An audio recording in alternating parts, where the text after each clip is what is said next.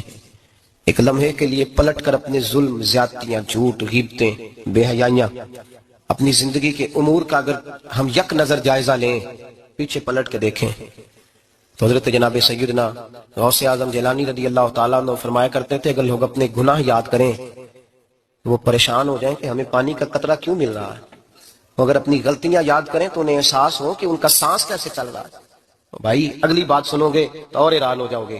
حضرت غوث اعظم رضی اللہ تعالیٰ عنہ فرمایا کرتے کہ اب خیال آتا ہے، اب سوچ آتی ہے کہ رب کریم نے کتنی ڈھیل دی ہوئی ہے، ہم ہیں کہ سمجھتے ہیں یہ میری عقل مندی کا کمال ہے کہ مجھے سارا کچھ نافرمانی کے باوجود بھی مل رہا ہے۔ بھائی خشیت الہی پیدا کریں، جتنا بندہ بڑا ہوتا تھا اس کے دل میں خوف بھی اللہ کا وہ جانتا تھا۔ حضرت امام اعظم ابو حنیفہ بیٹھے تھے تو ایک بی بی فتویٰ پوچھنے آئی، بی بی روز خاوند سے مطالبہ تو کرتی ہے فلاں چیز چاہیے فلاں چیز چاہیے، اللہ کرے وہ یہ مطالبہ کرنے لگ جائے کوئی شے نہیں چاہیے، جو چاہیے حلال کا چاہیے، آمین تو کہہ دیں۔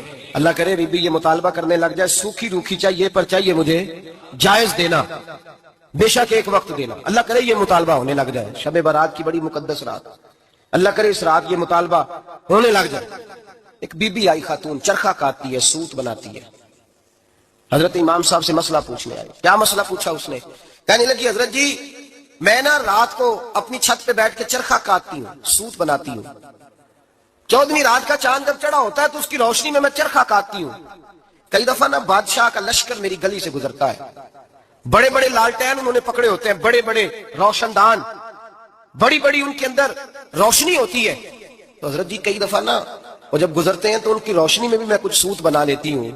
مسئلہ یہ پوچھنا تھا کہ اس روشنی میں جو سوت بناتی ہوں اس کی کمائی میرے لیے جائز ہے کہ ناجائز ہے؟ اس کی روشنی میں حضرت امام اعظم نے اللہ اکبر کہا اور چھم چھم آنسو گرنے لگے.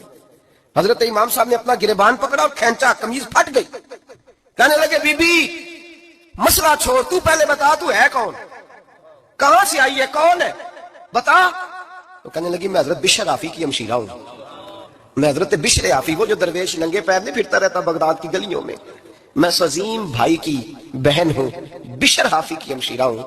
حضرت امام اعظم فرمانے لگے کوئی اور بی بی آتی تو اس کے لیے جائز تھا, کیونکہ وہ جان بوجھ کے تو کسی کی روشنی نہیں استعمال کرتی, خود آتی ہے. کوئی اور آتی تو جائز تھا, تیرا مقام بڑا ہے, تیرے لیے جائز نہیں. تیرے لیے جائز نہیں تو اپنی حیثیت کا تعین کر, یہ تیرے لیے درست نہیں. بھائی بڑا تو تب ہوگا جب تیری احتیاط بڑی ہو جائے گی, بڑا تب ہوگا جب تیرا تقوی بڑا ہو جائے گا, بڑا تو تب ہوگا جب تو حلال حرام کے معاملے میں باریک باریک چیز کا خیال رکھے گا. اور اگر تو کہ خیر ہے دیکھی جائے گی, ساری دنیا کر رہی ہے, ساری زمانہ کر رہا ہے, فلاں بھی کر رہا ہے, وہ خدا کے بندے یہ کس طرح کا معاملہ ہے, یہ کس طرح کی جمہوریت ہے؟ اپنے آپ کو سمجھائیں میرے عزیز, خشیت والی زندگی پیدا کریں, تقوی والی زندگی پیدا کریں. ہم لوگ ایسا وقت گزار رہے ہیں, اور یہ یاد رکھنا ہمیشہ انسان دنیا میں آتے ہیں, اس شہر کے بہت سارے لوگ ہو گزرے, علماء, مشائخ, صوفیاء, تاجر, زمیندار, آپ کسی بھی شعبے میں ٹٹولیں گے تو آپ کو کئی نام ملیں گے. اس شہر محبت کے ڈھیروں لوگ ہو گزرے, اور یہ کہانی ہر شہر کی ہے. آج میں اور آپ یہاں بستے ہیں, کچھ وقت کے بعد ہم داستان ہوں گے. امام شافعی رحمۃ اللہ علیہ فرماتے ہیں میں ایک شہر سے گزر رہا تھا تو میرے پیر کو ٹھوکر لگی, میں نے زمین کھودی تو ایک کھوپڑی نکلی تو اس کے اوپر تاج بھی تھا. فرماتے ہیں میں نے شہر کے لوگوں سے پوچھا یہ کیا ہے, تو کہنے لگے یہ بادشاہوں کا قبرستان ہے, اس میں غریب دفن تو نہیں ہو سکتا تھا, دفن تو بادشاہوں کا خاندان ہے, لیکن افسوس کی بات یہ ہے کہ یہاں مٹی ڈالنے کوئی نہیں آتا. اب یہ سیدھی سڑک بن گیا. بھائی کبھی پلٹ کے دیکھ, ہزاروں لوگ آئے, اس روڈ سے کروڑوں لوگ گزرے اور منزل کو چلے گئے, لوگوں نے یاد نہیں رکھا. آپ اپنے حصے کا عمل کرنے آئے, ٹھیکیدار نہیں ہے کوئی اپنی اولاد کا, بال بچے کا, بہن بھائی کا. حق ضرور ہے, ان کے لیے محنت ضرور کرے گا, لیکن اس کو یہ اجازت نہیں ہے کہ وہ کہے کہ میں اب بڑا ذمہ دار ہوں تو میں نے 20 کروڑ بینک بھر کے جانا ہے. حضرت عمر بن عبدالعزیز رحمت اللہ تعالیٰ علیہ کے انتقال کا وقت آیا تو اپنے بیٹوں کو بلایا, فرمانے لگے بیٹو تمہارا باپ بزدل تھا, تمہارے لیے کچھ کر نہیں سکا. ابا جی کیا ہوا؟ فرمانے لگے بیٹے میں بزدل تھا, جہنم سے ڈر گیا, تمہارے لیے کوئی بینک بیلنس اکٹھا نہیں کر سکا. میں تھوڑا دلیر ہوتا, دوزخ سے نہ ڈرتا تو تجوریاں بھر کے جاتا. پرانے بادشاہ محل چھوڑ کے گئے ہیں, پر میرے پاس کچھ نہیں ہے, بادشاہ ہونے کے باوجود میں فقیر ہوں, خالی آ جا رہا ہوں. بزدل جو تھا. آپ نے جب یہ لفظ کہے تو بچے رونے لگے, کہنے لگے ابا جی ہمیں تو فخر ہے, ہمیں تو فخر ہے, جس گلی سے بھی ہم گزرتے ہیں کپڑے ہمارے سادے ہوتے ہیں, پر لوگ دکانیں چھوڑ کے ملتے ہیں, کہتے ہیں نیک باپ کی اولاد جا رہی ہے, یہ بڑے مرتبے والے باپ کی اولاد جا رہی ہے. بھائی یاد رکھیں, خشیت الہی پیدا کریں, نہ اپنی ذات کے ساتھ ظلم کریں. اگر آپ کوئی بھی غلط کام کرتے ہیں تو اس کا جواب آپ نے دینا ہے. اگر آپ نے 1 کروڑ روپیہ ناجائز کمایا تو وہ اللہ آپ سے نہیں, آپ کے بچے سے نہیں پوچھے گا, بیوی سے نہیں پوچھے گا, بہن بھائی سے نہیں, وہ آپ نے جواب دینا ہے.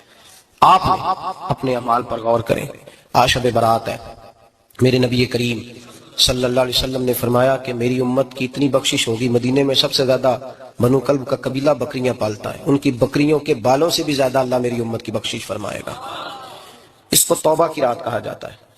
توبہ کا مطلب یہ ہوتا ہے کہ اللہ میں آج کے بعد گناہ نہیں کروں گا. توبہ کا مطلب ہوتا ہے کہ میں آج کے بعد یہ غلطی, آپ کا ملازم کتنی بار غلطی کرے تو آپ رکھ لیتے ہیں, ایک دن میں 100 دفعہ کرے تو گنجائش ہے اس کو رکھنے کی, اللہ رکھ لیتا ہے, کہتا تو توبہ کر, ہے گنجائش. میرا خیال ہے جو 10 بار بھی کرے اس کے لیے بھی گنجائش ہے, اس کے لیے بھی گنجائش ہے.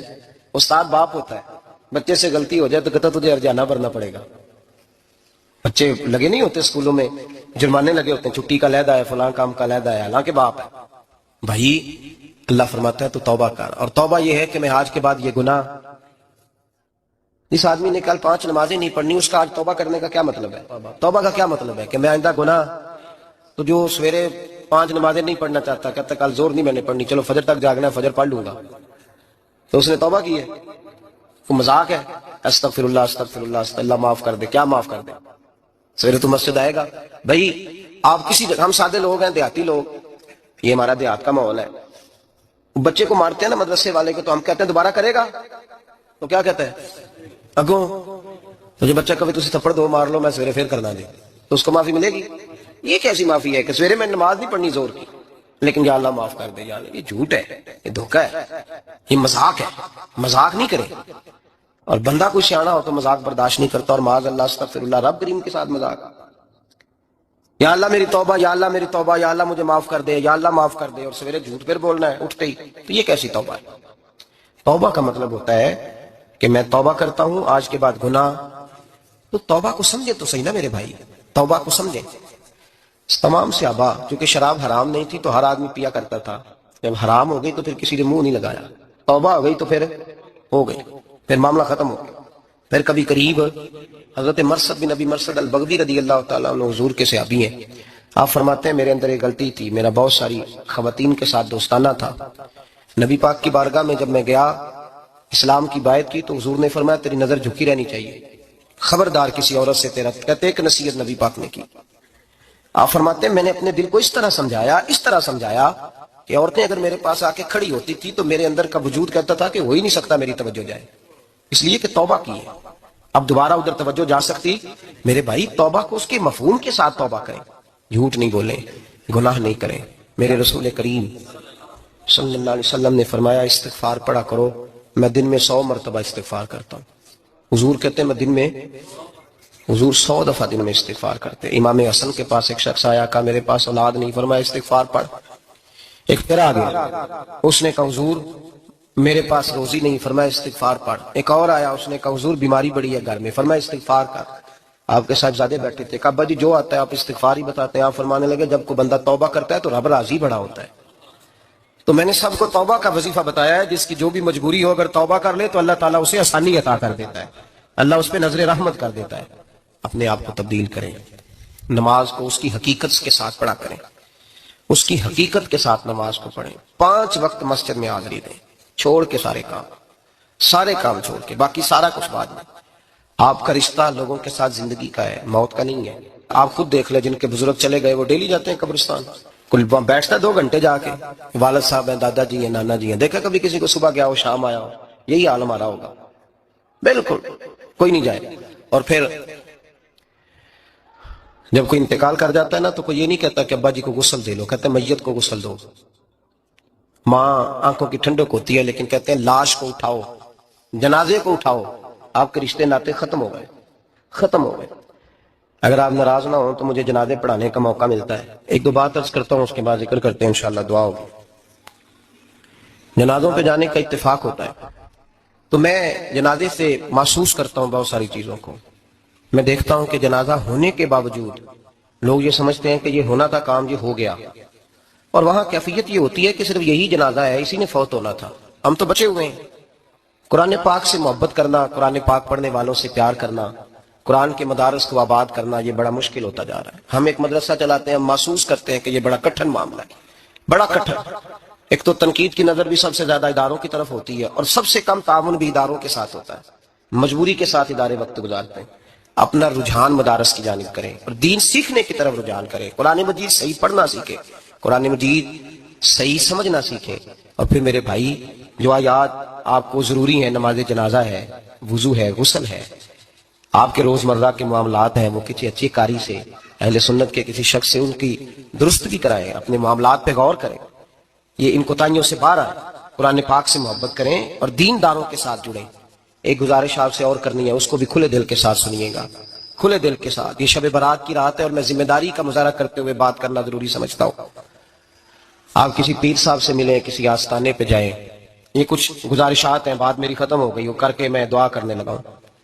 تو شریعت اسلامیہ کا ضرور پاس اور لحاظ کریں. یہ دیکھیں جس صوفی کے پاس، درویش کے پاس، جس کو آپ پیر سمجھ رہے ہیں، اسے کوئی قرآن حدیث بھی آتا ہے، وہ کوئی سنت شریعت کا بھی پابند ہے. میری اپنی جماعت سے ہاتھ باندھ کے گزارش ہے، خدا را اب بس کر دیں. بڑی تباہی ہو گئی اور لمبی چوڑی ہو گئی، تھک گئے ہم کہہ کہہ کے.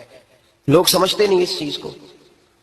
اعلیٰ حضرت فاضل بریلوی نے لکھا ہے، ادھر دیکھیں، اعلیٰ حضرت نے لکھا ہے کندھوں تک بال رکھنا جائز ہے، کندھوں تک، کندھوں سے نیچے رکھنا حرام ہے. کیسے اس شخص کو لوگ پیر مان لیتے ہیں جس نے داڑھی سنت سے چھوٹی رکھی ہوئی ہے، بال بڑے رکھے ہوئے ہیں؟ یہ ملنگ صاحب ہے. ان تماشوں سے باہر آ جائیں، اللہ تبارک و تعالیٰ کی بارگاہ کی طرف رجوع کریں. ہم دم کے قائل ہیں، درود کے قائل ہیں. میں سارا دن پتہ نہیں 20 تعویذ لکھ کے دیتا ہوں. ہمارے بزرگوں کا طریقہ ہے، یہ چیزیں جائز ہیں، ان کی شریعت میں اصل ہے، دلیل ہے، لیکن کل دین یہ نہیں ہے. اپنے آپ کو بچائیں اور علم کی طرف رجوع کریں، تقوی کی طرف رجوع کریں. ان ظالموں سے، بہروپیوں سے اپنے آپ کو بچائیں. اور میں ان لوگوں کو بھی دعوت فکر دیتا ہوں جو ہمیں روز آ کے کہتے ہیں کہ تمہارا پیر تو یہ تمہارا پیر، جب ہم خود کہہ رہے ہیں ہمارا نہیں. تو ہم کسی شرابی کبابی کو اٹھا کے کہہ دیں یہ تمہاری جماعت کا بندہ ہے تو تم رکھ لو گے؟ کہو. ہم اگر کہہ دیں تمہاری جماعت یہ درس دیتی ہے تو تم مان لو گے؟ یہ کیا بات ہے؟ اگر کسی جماعت کا کوئی شخص غلط ہے، اور ہم درباروں والے نہیں، ہم تو مسجدوں والے لوگ ہیں. دربار تو ایک ضمنی چیز ہے، بن بھی جائے تو ٹھیک ہے، ورنہ تو میرے نبی پاک نے فرمایا ہر مومن کی قبر جنت کا باغ ہوتی ہے. تو اندر دربار ہی بنا ہوا ہے، جنت کھلی ہوئی ہے. اوپر بلڈنگ بننا اتنا ضروری کام ہے؟ مہربانی فرمائیں ایک تو اپنے آپ کو دین کی طرف راغب کریں. رمضان شریف آئے گا، اپنی اصلاح کی کوشش کریں. اور جب کسی دینی مجلس میں جائیں تو روح کی دنیا لے کر کے جائیں، کچھ سیکھنے کے ارادے سے جائیں، کچھ درس لینے کے ارادے سے جائیں. جمعے پڑھیں، دروس سنیں، تو کچھ لینے کے ارادے سے جائیں اور دین کی خدمت میں اپنے حصے ڈالنے کی کوشش کریں. اس سے صرف چندے کا معاملہ نہیں، اس سے مراد یہ ہے کہ اپنی اولاد کو، اپنے بچے کو، اپنے آپ کو دیندار بنائیں. یہ آپ کا دین میں حصہ ہوگا، یہ آپ کا دین کے ساتھ تعاون ہوگا. آخری بات میرے بھائی آپ حضرات سے یہ ہے، اس کو ضرور سمجھیں. خواتین کو پردے کا پابند کریں، ان کو پردہ داری سکھائیں. پردہ شریعت میں ضروری ہے، اور جواب دہ عورت نہیں ہوگی، اس کا خامد ہوگا. اس کا باپ اور اس کا اگر بھائی بڑا سربراہ ہے تو وہ جواب دہ ہوگا کہ عورت بے پردہ کیوں نکلتی ہے. تہذیب کے نام پر بد تہذیبی نہ کریں. خبردار کوئی ایسا کام نہ کریں جس سے اللہ رسول ناراض ہو. ان کو پردے کا پابند کریں، بغیر برقعے کے، بغیر مکمل نقاب کے. بالکل عورت کو اجازت نہ دیں گھر سے نکلنے کی، سختی کریں. اور ان کو سمجھائیں کہ ہمارا تعلق یورپ کے ساتھ نہیں، ہمارا تعلق خاتون جنت حضرت فاطمہ الزہرا کے ساتھ ہے. ان کو پابند کریں. اور یہ میں ذمہ داری سے بات کہہ رہا ہوں، مرد ذمہ دار ہے اگر اس کی عورت باپردہ نہیں ہے، وہ ذمہ دار ہے. اور اللہ کی بارگاہ میں اس کی کوئی بات قابل قبول نہیں ہوگی. اور شب برات کی رات اتنے لوگ گواہ ہیں کہ یہ پیغام آپ کو پہنچایا گیا، آپ کو پہنچایا گیا. آسمان، زمین اور ہوا گواہ ہے کہ ہمیں یہ بات پہنچائی گئی کہ ہمیں ان کو پردہ کرانا ہے. ذکر ہوگا. ذکر کیا ہے؟ ذکر ہے اللہ کو یاد کرنا. اور میرے نبی پاک صلی اللہ علیہ وسلم نے ایک حدیث میں فرمایا رب کا ذکر اس طرح کرو کہ لوگ تمہیں دیوانہ سمجھیں.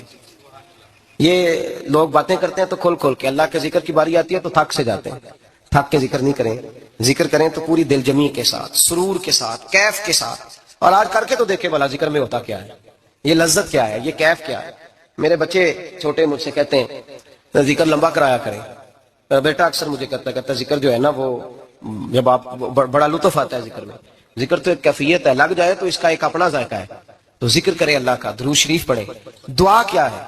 آج لائٹ کو بند کر کے جب ہمارے ہاں ذکر ہوتا ہے، دعا ہوتی ہے، تو ہمارے بزرگ یہ کہتے ہیں ہم ثابت یہ کرنا چاہتے ہیں کہ ہم مجمع میں نہیں بیٹھے، یا اللہ تیری بارگاہ میں بیٹھے. ہمیں تو ساتھ والا دیکھ نہیں پا رہا. دعا مانگے، اور اللہ سے مانگے تو کھول کے مانگے. اور آج اگر ہو سکے نا تو کوئی ایک آدھ قطرہ گرا ہی دے. میرے نبی پاک نے فرمایا محفل میں چند لوگ بھی رو پڑے تو سب کا کام بن جاتا ہے. آپ میں سے کوئی نیک آدمی ایسا ہوگا تو ہمارے جیسے کئی گنہگاروں کو ساتھ اللہ اس پہ فضل فرمائے گا. یہاں ذکر کے بعد دعا ہوگی، دعا کے بعد پھر سلام ہوگا، پھر ایک دفعہ آخر میں دعا ہوگی. پھر آپ کو کچھ وقت دیا جائے گا انفرادی طور پہ نفل ادا کرنے کا. 4 6 نفل پڑھ کے نئے سرے سے تازے ہو کے آپ حضرات تشریف لائیں گے. اور پھر انشاءاللہ تعالی یہاں لنگر کا بندوبست ہوگا. آپ حضرات کے لیے معذر جو کچھ ہے آپ کو پیش کیا جائے گا. کوشش کریں روزہ رہ ہی جائے صبح کا. ویسے بھی پریکٹس ہوگی رمضان کی، اور شعبان میں زیادہ روزے رکھنا میرے نبی پاک کی سنت بھی ہے. اس لیے ضرور کوشش کریں کہ سحری کا بندوبست ہے تو آپ روزہ رکھیں تاکہ آپ کے لیے آسانی ہو جائے. اللہ تبارک و تعالی ہماری اس حاضری کو اپنی بارگاہ میں مقبول فرمائے.